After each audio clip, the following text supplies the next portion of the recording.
political reality da ako isan bro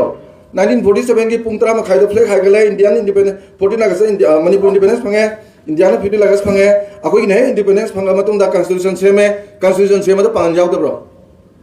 aphaw bam yorum hangni khumungam bro drafting committee da se naga ki yawi kuki ki yawi maiti yawi maiti ngata sem bro constitution ba lo yawi ni adugi semi ba constitution matung na vote tawre 1948 ta India vote tawdri India constitution laitri akoina vote tawse 1948 ta adult franchise the base tawri ni highly democratic vote paisa ka chana bonte paisa ka launa bonte ne fajan thada na gajani ne ada seat jakhe umdo lebo chi da maiti pang gi seat ohum yawi kha thamini adagi singi seat trani pan adai maiti gi kunthra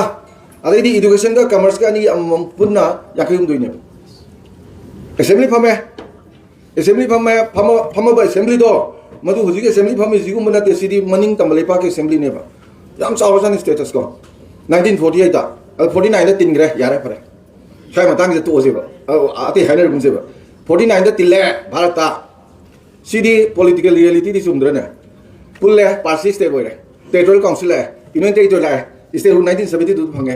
statehood phangda maidi pangan jibu ke am yaw gi ke khuyom to bro adunu ahan ba chief minister ALIMUDDIN woi natro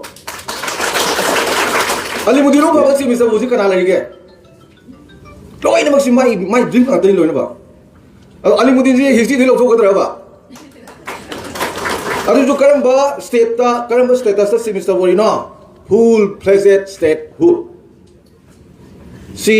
sibu political asu bari reality natro ina sajan bro kuki jo si now sina pai iba mai ni ibra ba yai se even not the political reality